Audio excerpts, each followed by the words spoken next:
Hi guys, welcome back to a new video of the channel. Today I'm going to talk about a topic that not everybody talks about, and it's about consistency, but consistency on its own. About the theory of it, about how we can actually define this term, and how we can actually talk about it in a more deeper way. Prominent early theorists such as Leon Fastinger, Fritz Heider, and Theodore Newcomb have viewed the desire for consistency as a prime motivator for our behavior. Other theorists have recognized that the desire to appear consistent exerts considerable influence over our behavior as well. If we grant that the power of consistency is formidable in directing human action, an important practical question immediately arises. How is that force engaged? We use consistency as a motivator, or maybe we use it basically just to maintain a certain type of behavioral routine and some kind of action that we want to develop. And I've been also wondering that because sometimes we just speak about motivation, but motivation without consistency is nothing. So then we also talk about discipline, we talk about routines, and we talk about sticking with them. So we go back to consistency. That's why it is important to touch about or to talk about this topic itself. And how is that force engaged? People think, or the psychologists think, that the answer is commitment.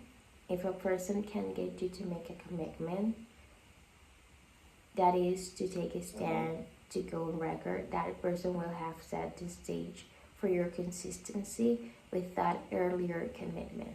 Once a stand is taken, there is a natural tendency to behave in ways that are stubbornly consistent with the stand. So we need to have this type of force for us to develop that certain action in a consistent way. And let me tell you something. I thought the answer was going to be like motivation, but we have commitment. Also, other people can say like, no, it is like the force of will.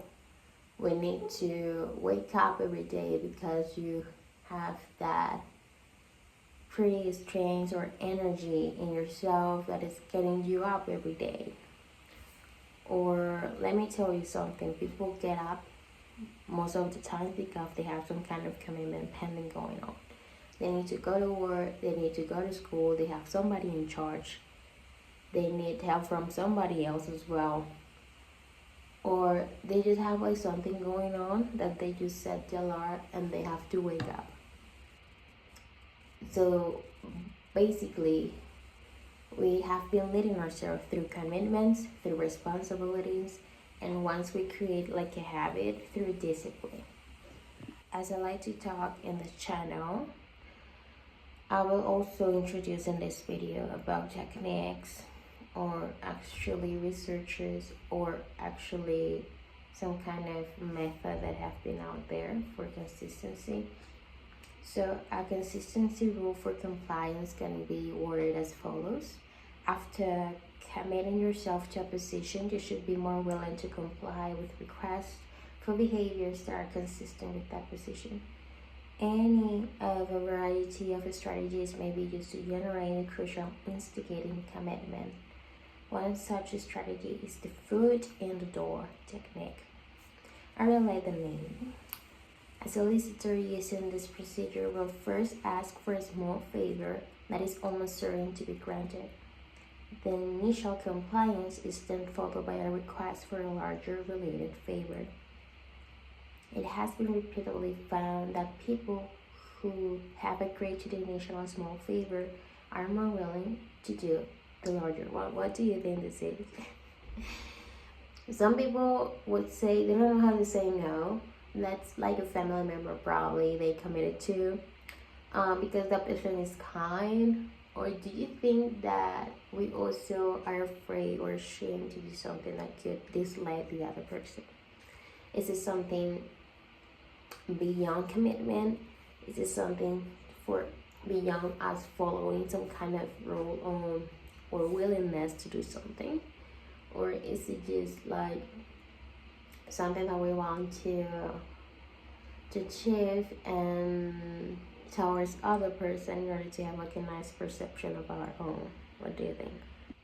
Freedman and Fraser in 1966 have argued that the foot in the door technique is successful because performance of the initially requested action causes individuals or people like you and I to see themselves as possessing certain traits.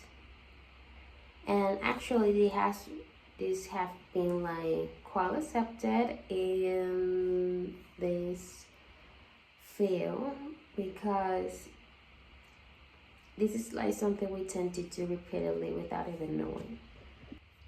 And following that, we're talking now about another technique, the low ball technique, which proceeds by obtaining a commitment to an action and then increasing the cost of performing that action.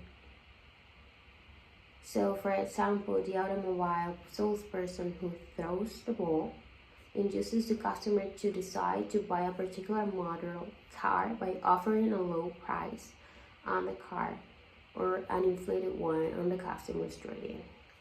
After the decision has been made, and at times after the commitment is enhanced, something happens to remove the reason the customer decided to buy. Perhaps a price calculation error is found, or the used car assessor disallows the inflated trade-in figure. By this time, specific automobile and by this time, though, many customers have experienced an internal commitment to that specific car and proceed with the purchase. You will proceed with the purchase. Experimental research have documented the effectiveness of this tactic in settings beyond automobile sales. Additionally, research indicates that the tactic is effective primarily when used by a single requested, when the commitment is public, and when the initial commitment is freely made. So you've been caught into a technique, the low ball technique, every time you want to buy something, and then you agreed on it, and then you just find like, wait a minute. It's like when you want to buy like insurance, that you're like, yes, it has like this, and this. Just take it. And then you have like everything in terms and conditions that you need to agree to, a lot of terms and conditions that weren't included on the initial public package, that means on the advertisement. And then you need to pay more because of taxes, you need to pay more because of a clause. But you already agreed with the salesman or the salesperson in general that you wanted that insurance. So how do you go around with it? How do you just get away from that commitment? Because sometimes we're not afraid to be consistent with our decisions and who we are. And sometimes we are afraid that also the person that we committed to can perceive that exact same thing. On my end, it doesn't matter if the other person like have like a different perception after I say no. I think that's why so many people are afraid to say no. So like how this other person I just committed to in some kind of way might perceive myself, because now I don't want what this person is offering me, for example. And we tend to be like caught on this hole in regards of sales and in regards of marketing itself.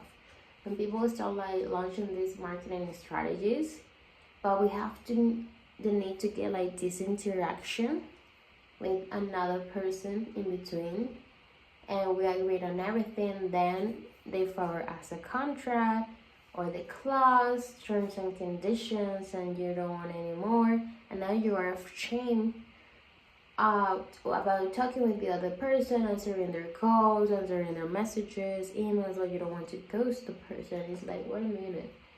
They should have displayed that at the beginning of everything to start with.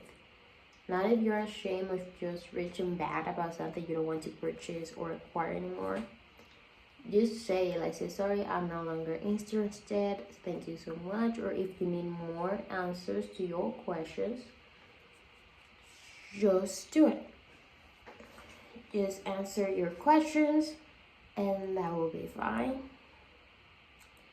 But yes, I know it is like some kind of rabbit hole we tend to get in really constant on, or more, it's more common than I would have expected.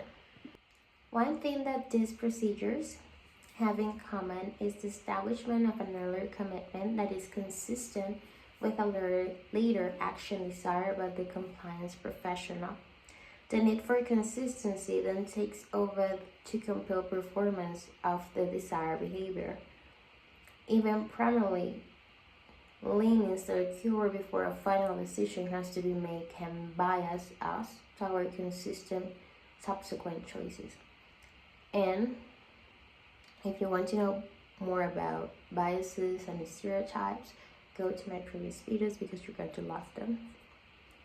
Another approach to employing the commitment and consistency principle also has gained popularity among commercial and compliance professionals. Rather than inducing a new commitment to their product or service, many practitioners point out existing commitments with potential customers that are consistent with the product or service being offered, a tactic called labeling technique. In this way, desirable existing commitments are made more visible to the customers, and the strain for consistency is allowed to direct behavior accordingly. As I mentioned before, this is no longer marketing, this is about customer success. So using that word for the clients you might have in your hands, and then make it to like as a base to establish or to strengthen those customer relations and to have that in your favor. That's actually like a great technique, labeling technique. Like, I know this person, I need to know my business more time. So calm my head, let's make a package for this person and let's offer him some kind of VIP club, some kind of promotional, because a long-lasting relationship with the company. So their own code, that they will have like lifetime 10% off, that they will join our exclusive newsletter, and maybe you might be remembering a lot of things that you've been joining without even knowing because you've been with the company or on their databases for a long time. For example, insurance agents are frequently taught to stress to new homeowners that the purchase of an expensive house reflects an enormous personal commitment to their home and the well-being of their family. Consequently, they argue about the consistent with such commitment to home and family to purchase a home and life insurance in amounts that could be equal to the size of this big commitment. So now you know what your insurance agent has been doing to you. For the people in real estate that have been wanting to go into rental businesses or new homeowners. I recently moved to a new place and it was the same.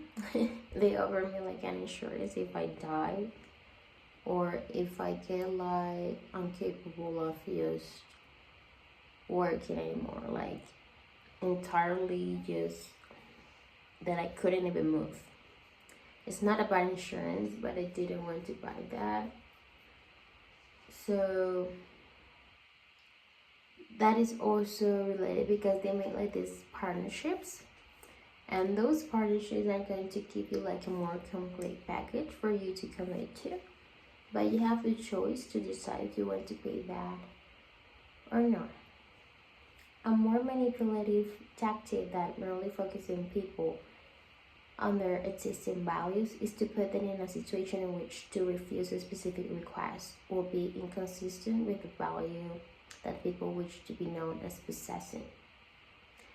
It is the legitimization of paltry favors, or even a penny would help to make. So you have like both names. Most people prefer to behave in ways that are consistent with the view of themselves as helpful. That's why I was talking about perception, how others might be perceiving us towards the decisions and the things we are going to do or we are doing. Charitable individuals want to be seen as charitable individuals, like kind individuals, good individuals. Consequently, a fundraiser who makes a request that actually legitimizes a paltry amount of aid makes it difficult for a target to refuse to give it at all. To do so risks appearing to be a very helpful person. Notice that this procedure does not specifically request a trivial sum that will probably lead to a profusion of pennies and a small total take. Instead, the request simply makes a minuscule, or just like a minimum form of aid acceptable, thereby reducing the target's ability to give nothing and still remain consistent with a desirable image of a helpful individual. After all, how could a person remain committed to a helpful image after refusing to contribute when even a penny would help? I don't know if you have like experience that in supermarkets, after you made like the purchase of your products, before you pay, they tell you, do you want to pour or to support this with this low amount? And usually the amounts are like pretty low. So it's a decision if you don't want to support poor kids, people that are like being in pretty hard situation. And yes, the cashier is going to put you like in a pretty hard time, or in the middle of a decision. Like if I say no, then I could be like a bad person. If I say yes, then I will run out of this amount of money. So it's something like in the middle. Sometimes you give that amount, sometimes you don't. But you already know it's a strategy because they need to fill out an amount that is like bigger than you think. But if they advertise it properly, divided it, like you only need to pay, that's also UNICEF, the marketing strategy they've been using. Sometimes you might see like an advertisement of them, and it's like only $1 per day. You can help a kid, give like 28 of food and everything related to that. So of course they have like a deadline or like a amount they need to reach, but in general in food that it must be like huge. But in order to not make it like to the public that high amount that we can be like panic after seeing it, they tend just to offer like in small amounts per person. You just need to give $1 per day and you will be given this amount of help per kid. Experimental research done to validate the effectiveness of the technique has shown it to be successful in increasing the percentage of charity contributors. What's more, in each of these studies, they even a penny procedure proved profitable because subjects did not actually give a penny but provided the donation amount typically given to charities. Thus, the legitimization of paltry favors approach appears to work by getting more people to agree to give. So you have to be consistent with a helpful image, but the decision of how much to give is left unaffected by the mention of a paltry amount. The consequence is increased. Proceeds. A last commitment-based tactic deserves mention, one that we might call the "how are you feeling" technique. Have you noticed that callers asking you to contribute to some cause or another these days seem to begin things with inquiring as to your current health and well-being? "Hello, Mr. or Miss Target Person," they say. "How are you feeling this evening?" Or "How are you doing today?" The caller's intent with this sort of introduction is not only to seem friendly and caring, it is to get you to respond as you normally do to such polite, superficial inquiries, with a polite, superficial comment of your own. "Just fine," we will say, or "real good," or "I'm doing great things," if you want to be polite. Once you have publicly stated that all is well, it becomes much easier for the solicitor to corner you into aiding those for whom all is not well.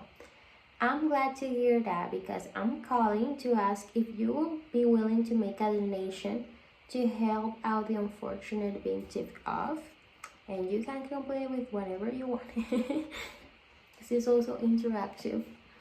But the theory behind this tactic is that people who have just asserted that they are feeling fine, even as a routine part of a social world change, will consequently find it awkward to appear stingy in the context of their own admittedly favored circumstances. That's the trick. If all this sounds a bit far-fetched, consider the findings of consumer research Daniel Howard, who put the theory to the test. In Dallas, Texas, the residents were called on the phone and asked if they will agree to let a representative of the Hunger Relief Committee to come to their homes to sell their cookies, the proceeds from which would be used to supply meals for the needy. When tried alone, that request produced only 18% of agreement. However, if the caller initially asked, "How are you feeling this evening?" and waiting for the reply before proceeding with the standard approach, several noteworthy things happened. First, of the 120 individuals called, most of them, 108, gave the customary a favorable reply: "Good, fine, real well," and so on. Second, 32% of the people who got the "How are you feeling tonight" question agreed to receive the cookie seller at their homes, nearly twice the success rate of the standard solicitation approach. Third, true to the consistency principle, almost everyone who agreed to such a basis did in fact make a cookie purchase when contacted at home. That was about 89% of people. And next time I'm going to talk about liking. I really like having these terms that people just like every day, and we don't even know what they mean. They don't even know the researchers behind them, and we don't even know that there are actually techniques that is the same terms that we tend to use every day, and we put that in quote marks, because there aren't light at all. There aren't terms that we don't know their conscious behind that the way that they have in social norms or in social terms, and that actually it is great to know them. And next time that we're going to use them is going to be consistency. Okay, it is linked with commitment.